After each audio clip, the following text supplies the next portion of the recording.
নমস্কার, শুভ সন্ধ্যা। প্রতিটি বার্তার পক্ষ থেকে আপনাদের অনেক অনেক শুভেচ্ছা অভিনন্দন জানাচ্ছি। আমরা ফিরে এসেছি রাজ্যের একজন বিশিষ্ট ব্যবসায়ী প্রকাশককে নিয়ে। ওনার সাথে আমরা কথা বলবো, আলোচনা করব সেকাল একাল প্রকাশনা এবং বর্তমান কি প্রকাশনা চলছে তা নিয়ে আমরা আলোচনা করব। আমাদের সাথে আজকে অতিথি হিসাবে এসেছেন শ্রদ্ধেয় সুদাম সাহা মহোদয়। স্যার, আপনাকে অনেক অনেক ধন্যবাদ, শুভেচ্ছা অভিনন্দন জানাচ্ছি আমরা যে আপনি আমাদের সময় দিয়েছেন। আপনি ভীষণ ব্যস্ত আমরা জানি, তবু আমাদের সময় দিয়েছেন, অনেক অনেক ধন্যবাদ স্যার। স্যার, আমরা তাহলে কথায় চলে যাচ্ছি। স্যার, আপনি প্রকাশনার কাজ কখন শুরু করেছিলেন? আমার ব্যবসাটা শুরু হয় 1980-তে। প্রকাশনাটা আমার শুরু করি 2001 থেকে, এখন অবধি চলছে। তাহলে কত বছর হয়েছে স্যার? 2001 থেকে 2024।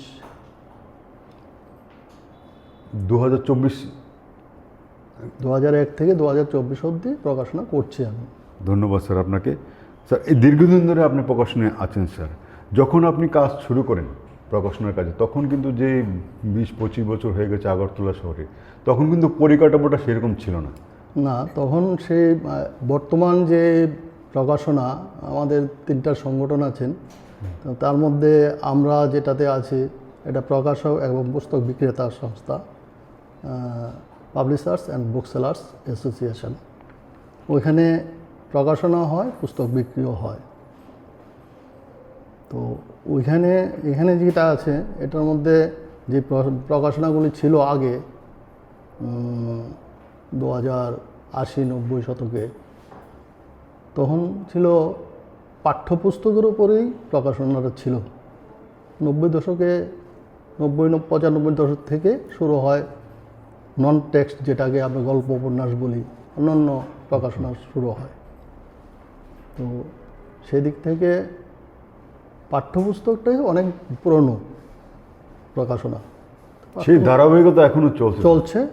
কিন্তু মাঝখানে একটু জাতীয়করণ বই হওয়াতে পাঠ্যপুস্তক প্রকাশনাটা একটু পিছিয়ে গেছে, তাও চলছে।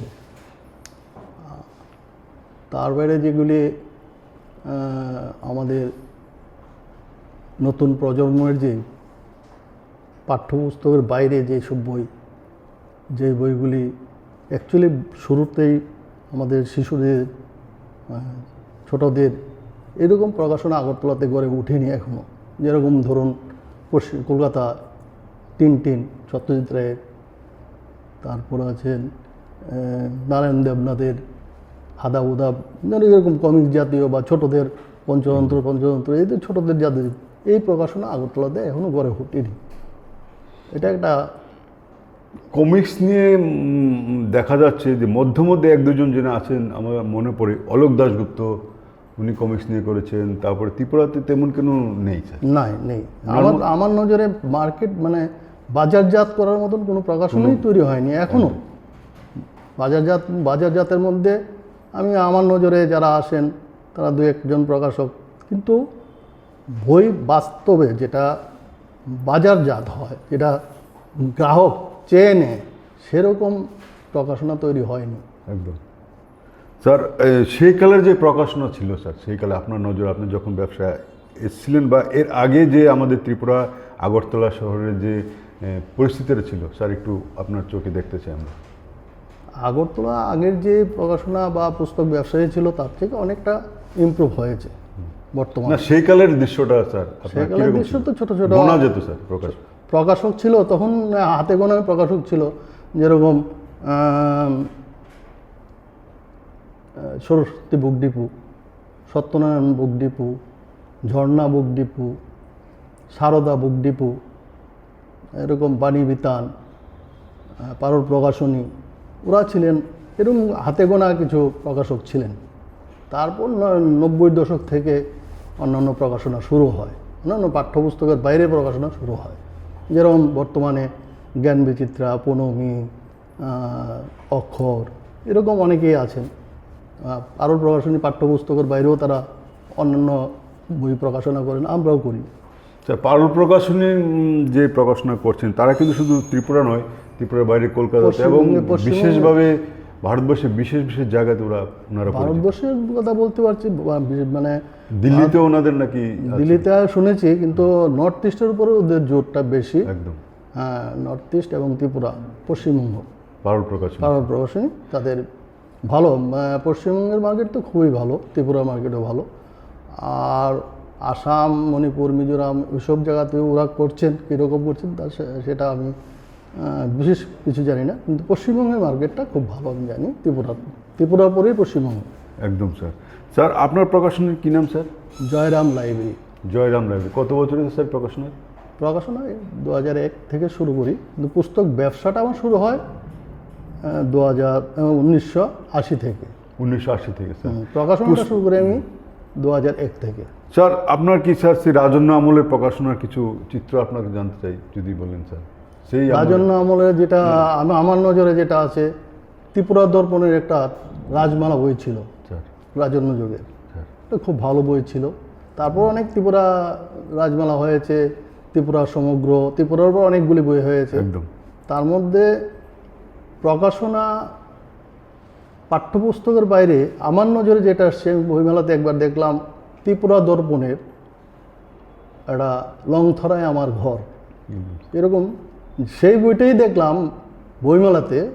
সালটা আমি মনে পড়ছে না, রবীন্দ্রভবনে বইমেলাটা হয়েছিল, ত্রিপুরা দর্পণের একটা কাউন্টারও ছিল। বইটা প্রকাশনা করেছিলেন ত্রিপুরা দর্পণ সমীরণ রায় মহাশয়। একদম। ওই বইটা আমি দেখেছি লাইন ধরে ক্রেতারা কিনেছে, লাইন ধরতে হয়েছে বই কেনার জন্য। এরকম আর আমার নজরে আসেনি কোনো নন টেক্সট বই, মানে গল্প উপন্যাসের মধ্যে বা এরকম প্রকাশনা লাইন ধরে কিনতে আমার নজরে আসেনি। এটাই আমার প্রথম নজরে এসেছিল। এখনও বইটার ডিমান্ড আছে। একদম স্যার। স্যার আমাদের যে ত্রিপুরার প্রকাশনা রয়েছে স্যার, ত্রিপুরার প্রকাশনা কিন্তু এখনও স্যার ছাপার জন্য কলকাতার উপর নির্ভরশীল স্যার। হ্যাঁ, কেন স্যার? এটা কি কোনো আমি তো বলছি যে ত্রিপুরা যে প্রকাশনাগুলি আছেন পাঠ্যপুস্তকের বাইরের কথা বলছি। একদম স্যার। পাঠ্যপুস্তকের বাইরে গেলে গল্প, কবিতা, উপন্যাস। গল্প, উপন্যাস, ছোটদের বই, কমিক্স আমার ত্রিপুরাতে সেরকম জায়গায় যে পুষতে পারিনি এখনো। যেটা পশ্চিমবঙ্গে যে কোনো একটা বই প্রকাশনা হলে বাজারজাত হয়, বাজারে অনেক সময় দেখা যায় খুব ডিমান্ড হয়, আউট অফ প্রিন্ট হয়ে যায়, এরকম হয়। কিন্তু আগরতলাতে বা ত্রিপুরাতে এরকম হয় না। এখন আমরা পশ্চিমবঙ্গের বই নির্ভর। কেন স্যার? এর কি কোনো প্রতিকার নেই? প্রতিকার বলতে আমার ধারণা এখানে প্রকাশক বা লেখক সেইভাবে তৈরি হয়নি এখনো। সেই জায়গাটা বোধহয় খামতি রয়ে গেছে, একটা গ্যাপ রয়ে গেছে। গ্যাপ রয়ে গেছে। যেমন পশ্চিমবঙ্গের কলকাতার প্রকাশনা, যেমন আশাপূর্ণা দেবী, তারপরে সমরেশবাবু, সুনীল গঙ্গোপাধ্যায়, এরকম নামি দামি কিছু। আগরতলাতে সেরকম একজন আমার নজরে এখনো আসেনি। আমি ছোট লেখকের কথা বলছি, যে এই লেখকের বইটা একটা বাজারজাত আছে, ডিমান্ড আছে। সেই জায়গাতে বোধহয় একটু খামতি রয়ে গেছে। কিন্তু আমি বলছি স্যার, যেটা জানতে চাইছি স্যার, ত্রিপুরার যে কোনো অনেকে দেখছি প্রকাশক স্যার যে বই বের করার জন্য যেগুলি যে ছাপার জন্য কলকাতার উপর নির্ভরশীল হয়ে গেছে স্যার। হ্যাঁ, এখানে ছাপা হয় এই শিল্পটা কেন? সেই শিল্পটাও এখানে আমাদের যে প্রকাশক বা প্রকাশনা, যে পরিমাণ প্রকাশক বা বই প্রকাশ করেন, তো এখানে অনেকেই খুলেছিল অফসেট প্রিন্টিং, তো সেই প্রকার কাজ, সেরকম কাজ করা হয়তো পায় না। তার জন্যই আমাদের আর এখানে কস্টলিও হয়ে যায়। যেমন পেপার, বাইন্ডিংস, এগুলি কলকাতার তুলনায় এখানে অনেক বেশি কস্টিং হয়ে যায়, তার জন্য বাইরে যেতে হয়। কিন্তু আমাদের কি এখানে উন্নত মানের কোনো ছাপাখানা নেই স্যার? যে উন্নত মানের ছাপাখানা ছিল, বসেছিল, কিন্তু রক্ষা করতে পারিনি। যে তার যে চাহিদা অনুযায়ী মার্কেট নেই, চাহিদাটা পূরণ করতে হয় না। একটা অফসেট মেশিন প্রতিদিন তার কাজ থাকতে হয়, 10,000 20,000 ইমপ্রেশন, সেই জায়গায় দেখা গেল একদিন হলে 7 দিন হচ্ছে না। একদম ওই জায়গাতে যে ওই কি ছাপা শিল্পটা পিছিয়ে গেছে। কাজের অভাবে। কিন্তু এটা এটা প্রতিকারের রাস্তা কি স্যার? এটা প্রতিকার প্রকাশকরা করবে না? প্রকাশকরা তো সবাই ছাপাখানা খুলতে পারে না, না। সম্ভব না।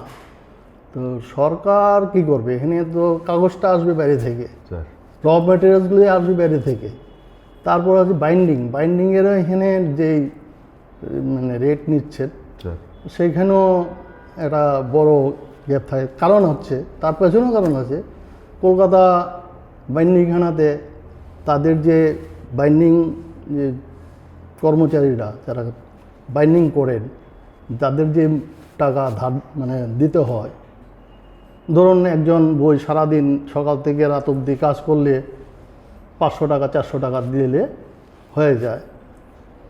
তারপর ছাপাখানা যারা বাইন্ডিংখানার একটা কাটিং, এটা যে কাঠ মানে বইটা যে বাইন্ডিং করার পর যে কাঠ হয়, কাটিং করা হয়, কাটিংয়ের যে ইয়েটা পেপারসটা, এটা কিন্তু তারা ফেলে দেয় না, আমাদের এখানে ফেলে দিতে হয়। একদম। ওইটা একটা বিক্রি হয়, এটা ভালো একটা এমনটা অ্যামাউন্ট আসে, ওইটা দিয়ে কর্মচারীও চালাতে পারে ওরা। একদম। ওই জায়গাতে আমাদের এখানে খামতি রয়ে গেছে। তবুও স্যার আমরা দেখি যে বই প্রকাশনার জন্য যে বিভিন্ন প্রকাশক বইটা ডিটিভি করে পাঠিয়ে দিচ্ছে কলকাতায় পোস্টালে, তারপরে বই বান্ডিং করে আবার আগরতলা চলে আসে রোডে বা যেভাবে বইগুলি আবার আসে। আমার বক্তব্য একটি, ডিউ টু কোস্টিং বেশি হয়ে যাচ্ছে। আগরতলা আছে, ছাপাখানা আছে, অফসেট ছাপাখানা আছে, কিন্তু কোস্টিংয়ে গিয়ে হয় না, অনেকটা ডিফারেন্স হয়, অনেকটা। মানে আমাদের যে ট্রান্সপোর্টিং খরচ দিয়েও যে এই বইটা আগরতলায় পৌঁছয়, আর এখানে মানে ছাপাইয়ে বার্নিং করে ঘরে পৌঁছিয়ে দিয়ে দেখা গেল যে বইতে অনেকটা ডিফারেন্স। ওইখান থেকে কলকাতা থেকে আগরতলা ছাপা খরচটা অনেক বেশি, একদম। যার জন্য সবারই মানে ম্যাক্সিমামে দিয়ে যেতে হয়। আর 150টা বই করতে তার পশ্চিমবঙ্গ পাঠানো, মানে কলকাতা পাঠানো হয় না, এটি গিয়ে এখানে হয়। কিন্তু যারা 1000, 2000, 3000 ছাপতে হয়, তাদেরকে কলকাতার উপরে নির্ভর করতে হয়। হ্যাঁ স্যার। স্যার এই গল্প, উপন্যাস, কবিতা যারা লেখালেখি করেন স্যার, যে আমাদের একটা কবির সময় আছে স্যার, তাদের নিয়ে কথাবার্তা একটু জানতে চাই স্যার, যে এই কীরকম পরিকাঠামো ত্রিপুরাতে এখন চলছে স্যার, এগুলির কীরকম চাহিদা, বা আপনারা যে প্রকাশক হিসাবে অনেক সময় বের করতে চান? আমাদের এখানে মানে লেখকের অভাব। লেখকরা আমি প্রকাশনা করতে গিয়ে দেখছি, একটা বই মানে লেখাতে গেলে, আমি একটা বই এই বিষয়ের উপরে লেখাতে চাই, কিন্তু লেখক খুঁজে আর বের করা যায় না, লিখতে চায় না, লেখার আগ্রহ কম। সেই দিক থেকে আমরা প্রকাশনা মনে হয় প্রকাশনাটা আমরা একটু পেছনে আছি, লেখকের খুব একটা অভাব। এবার পাঠ্য বইয়ের ক্ষেত্রে বলুন আর গল্প উপন্যাসের ক্ষেত্রেই বলুন। তবুও স্যার পাঠ্যপুস্তক যে বইগুলি বের হচ্ছে স্যার, এগুলি একটু বিশেষ করে যারা প্রকাশনা করছেন শুধু পাঠ্যপুস্তক বিক্রি করছেন, তাদের ব্যবসা আর যারা গল্প উপন্যাস করছে তাদের মধ্যে কি পার্থক্য স্যার? না, পাঠ্যপুস্তক যারা প্রকাশন করেন তাদের সঙ্গে কিন্তু গল্প উপন্যাসও থাকে। একদম স্যার। প্রকাশন পাঠ্যপুস্তকটা বেশি থাকে আর গল্প উপন্যাসটা কম থাকে। থাকে প্রকাশনা। আমাদের যে পাঠ্যপুস্তক বিক্রেতা এবং প্রকাশক সংস্থাগুলি আছে, তাদেরও বই মানে নন টেক্সট বইও আছে, কম সংখ্যায় কম। একদম ঠিক স্যার, ঠিক কথা বলেছেন স্যার। স্যার যে প্রকাশনা যে এই যে দীর্ঘদিন ধরে আপনি আগরতলা শহরে প্রকাশনা করছেন স্যার, সার্বিকভাবে প্রকাশনা সেই কাল থেকে শুরু করে এখন পর্যন্ত কোন দিকে এগোচ্ছে স্যার? প্রকাশনাটা সার্বিকভাবে অনেকটা এগিয়েছে, অস্বীকার করার কিছু নেই। আগে থেকে অনেকটা ডেভেলপ হয়েছে। এখন আগে বইমেলাতে স্থানীয় প্রকাশকদের বই খুব একটা বিক্রি হতো না, এখন বিক্রি হয়, এটা অস্বীকার করার কিছু নাই। তার মানে একটু হলেও এগুচ্ছে। এই যে স্যার বইমেলা হিসাবে একটা আনন্দ হয়, লেখক, কবি, সাহিত্যিক এবং যারা প্রকাশক আছেন তাদেরও একটা উৎসাহ জাগে যে বইমেলা আমরা কিছু বিক্রি করবো, আশা নিয়ে সবাই আসেন স্যার। সেই যে আপনি নিশ্চয়ই বইমেলা স্টল পেয়েছেন, করেছেন স্যার? আমি আগে করতাম, 2018 পরে আর করছি না। তাও করছি না কেন আমি বলছি, আমার যে যেখানে এখান থেকে স্থানান্তরিত হয়ে আন্তর্জাতিক মেলা যেমন হাঁপানিয়াতে হয়, ওইখানে আমার যে স্ট্রাকচার, আমার যে স্টাফ বা আমার লোক সংখ্যা, ওই দিক থেকে আমি পারে উঠছি না, তার জন্য আমি এখানে অ্যাটেন্ড করি না। কারণ আমার বইমেলা করতে হলে 4-5 জন লোক এক্সট্রা দরকার হয়, তো সেদিক থেকে আর এত দূর।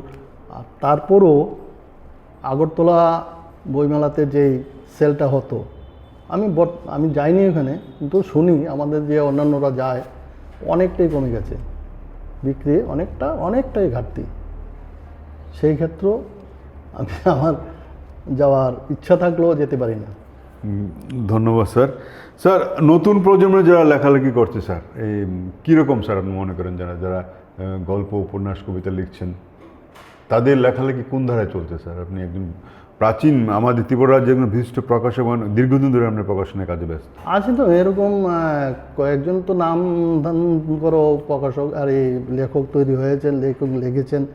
আছে অনেক প্রকাশক, অনেক লেখকও আছেন, প্রকাশকও অনেকে আছেন যারা ভালোই চলছে, চালাচ্ছে। স্যার, নতুন প্রজন্ম যারা প্রকাশনার কাজে আমি একটা কথাই বলতে চাচ্ছি, আমাদের যে প্রকাশনা বা নতুন প্রজন্ম যারা আসবেন, স্যার ছোটদের কথা মাথায় রেখে, ছোটদের বই নেই বলতে নেই, নেই, আমার নজরে নেই ছোটদের বই। ছোটদের বই বলতে যেটা ছড়ার বই, কমিক্স বই বা পঞ্চতন্ত্র বই, যেগুলি ওইসব বইগুলি অভাব আছে। আমাদের ত্রিপুরা প্রকাশন শিল্প এগুলির দিকে নজরই দিচ্ছেন না, ওইগুলির দিকে নজর দেওয়া আমার মনে হয় উচিত। একদম স্যার, আপনি নতুন প্রজন্ম আসবে, পড়াশোনা লেখার প্রতি যে আগ্রহ জাগবে, তার তো আগ্রহটা আমি কি ক খ প্রথম শিখুম, তারপরে ABCD, তারপরে তো ধাপে ধাপে এগোবো। আমি প্রথম গিয়ে বইমেলাতে গিয়ে এবং ছোটোদের বই পাই মেলাতে গিয়ে পাই, বাইরের পশ্চিমবঙ্গের বা দিল্লির বই আমরা পাই। স্যার, প্রকাশনা শিল্পটা স্যার মানে শুরু কবে হয়েছিল স্যার আপনার জানেন? প্রকাশনা শিল্প তো অনেক আগে থেকে শুরু হয়েছে, এটা আমি ব্যবসা শুরু অনেক আগে থেকে। তখনকার সময় মানে পাঠ্যপুস্তকটাই ছিল পাঠ্যপুস্তক, তার বাইরে আগরতলা শহরে গোনা যেত স্যার প্রকাশক গোনা যেত। একদম, আমি নাম বলে দিতে পারি স্যার, পুরনো কয়েকজন প্রকাশকের নাম যদি বলেন। পুরনো প্রকাশন বললাম তো, প্রথমে বলছি উরেন book depot, Saraswati book depot, Satyanarayan book depot, Jharna book depot, Sarada book depot, Bani Bitan, পারুল প্রকাশনী, স্যার এরা জয় দুর্গা লাইব্রেরি, এরা 8টা আমার নজরে আছে, আরও 1-2টা থাকতে পারে, এরাই প্রকাশনা করতেন। একদম স্যার। স্যার, আমাদের যে দৈনিক পত্রিকাগুলি আছে স্যার, আপনার কাছে জানতে চাইবো যে দৈনিক পত্রিকাগুলি যে বেরোচ্ছে স্যার, সেই সময় আপনার নজরে একটু জানতে চাই, সেই সময় কীভাবে বেরোতো স্যার পত্রিকাগুলি?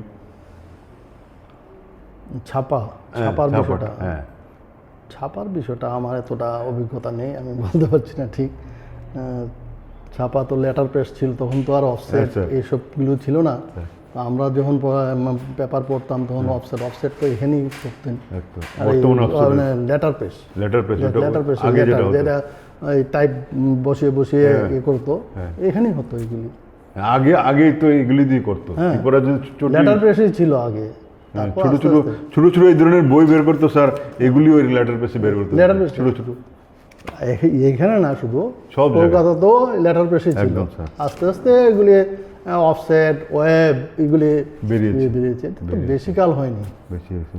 স্যার, সার্বিকভাবে স্যার আপনি এখন যারা প্রকাশনা আসবেন স্যার, প্রকাশনা নতুন প্রজন্ম যারা আসবেন এবং সার্বিকভাবে যারা প্রকাশনায় আসবেন আপনি ভাবছেন, যারা করছেন, তাদের প্রতি আপনি কী বার্তা দেবেন স্যার?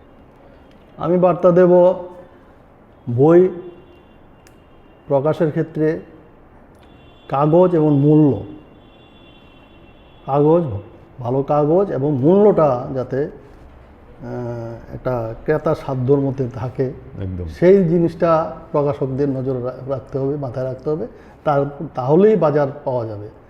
আমি একটা বই পশ্চিমবঙ্গের লোকে আমরা কম্পেয়ার করলে দেখি আমাদের স্থানীয় প্রকাশকের বই এবং কলকাতা প্রকাশকের বইয়ের সঙ্গে দামের একটা বিরাট তফাৎ হয়ে যায়।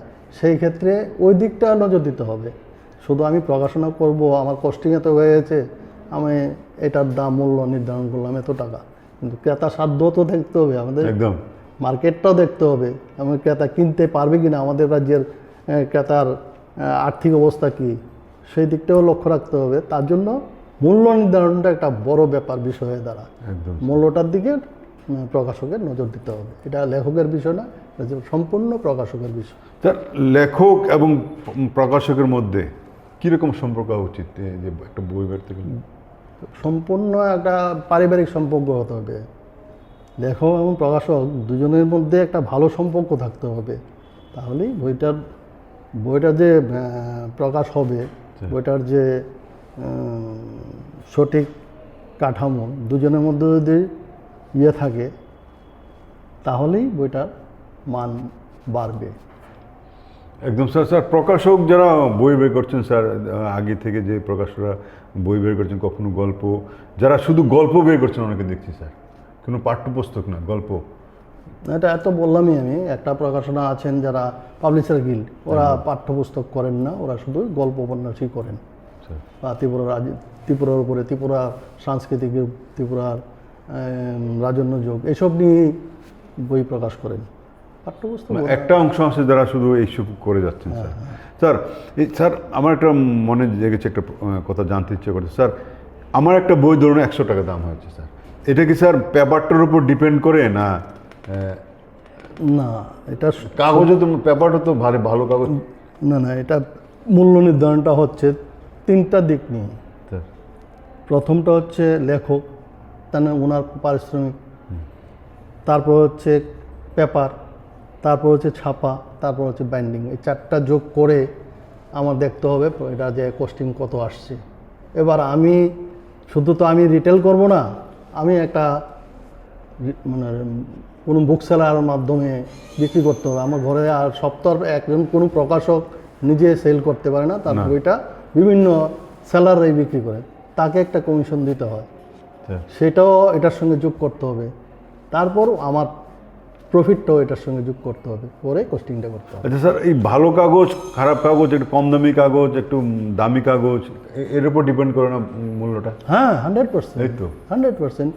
আমার একটা জিএসএম আছে, 70 জিএসএম, 80 জিএসএম, 90 জিএসএম, এটার উপরে ডিপেন্ড করে কাগজ মানে বইয়ের মূল্য নির্ধারণ। কাগজের উপর কাগজটা তো আমি বললামই প্রথমে, যে কাগজ, ছাপা, লেখক সবগুলি ইনক্লুড হবে, হয়ে বইয়ের দামটা কস্টিং কত গেল। এবার আমার বাজারে কমিশন কত দেবে, বুক সেলারের কমিশন কত দেবে, আমার প্রফিট কত হবে, তারপরে মূল্য নির্ধারণ হবে। অনেক অনেক ধন্যবাদ স্যার, অনেক কিছু জানতে পারলাম আমরা প্রতিনিধিবাদের পক্ষ থেকে। যারা আমাদের অনুষ্ঠান দেখছেন, আপনাদের অনেক অনেক ধন্যবাদ। যে আজকে আমাদের বিষয় ছিল যে রাজ্যের প্রকাশকদের নিয়ে আমরা কথা বলবো, তাই আমরা আমন্ত্রণ জানিয়েছি রাজ্যের একজন বিশিষ্ট প্রকাশক শ্রদ্ধেয় সুদাম সাহা মহোদয়কে। উনি একজন বিশিষ্ট ব্যবসায়ী এবং প্রকাশক। স্যার, আপনি স্যার পাঠ্যপুস্তক বা গল্পের বই সব কি বের করছেন? না না না সবটা না, আমি তো যেটা আমার প্রকাশনা আছে এটা বিক্রি করছি, আমার থেকে বাজারজাত হচ্ছে। আমার মোটামুটি আমার যেগুলি বই আছেন ওইগুলি সারা রাজ্যে বিক্রি হচ্ছে। এটা কি স্যার পাঠ্যপুস্তক, ডিকশনারি, এই ধরনের কিছু? না না, পাঠ্যপুস্তক তো আছেই। পাঠ্যপুস্তক আমাদের ত্রিপুরা বোর্ডের অ্যাপ্রুভাল যে বইগুলি আছে, বাংলা ব্যাকরণ, ইংরেজি গ্রামার, এগুলো তো আছে। এগুলো তো স্কুলে পাঠ্য করতে হয়, তারপর পাঠ্য হলেই বিক্রি হয়। এছাড়া আছে আদার্স যেই বইগুলি, যেমন Tripura GK, north east GK, এগুলি আমার প্রকাশনা, এগুলি সারা রাজ্যে বিক্রি হচ্ছে এবং ভালো আমি রেজাল্ট পাচ্ছি, ভালো বিক্রি হচ্ছে। অনেক অনেক ধন্যবাদ স্যার। আমরা অনেক কিছু জানতে পারলাম প্রকাশনা সম্পর্কে। সেকাল একালের দৃশ্য স্যারে আমাদের কাছে সামনে তুলে ধরলেন, এবং প্রকাশনা অগ্রগতি করতে হলে সবাইকে এক হয়ে চলতে হবে, এবং দৃষ্টি রাখতে হবে যে বই যেন ভালো হয়। একদম একদম একদম বই যেন ভালো হয়, উন্নত মানের বই হয়, এবং মূল্যটা যাতে একটু সঠিক থাকে, একদম ক্রেতা কেনার জন্য তার তো সামর্থ্য থাকে।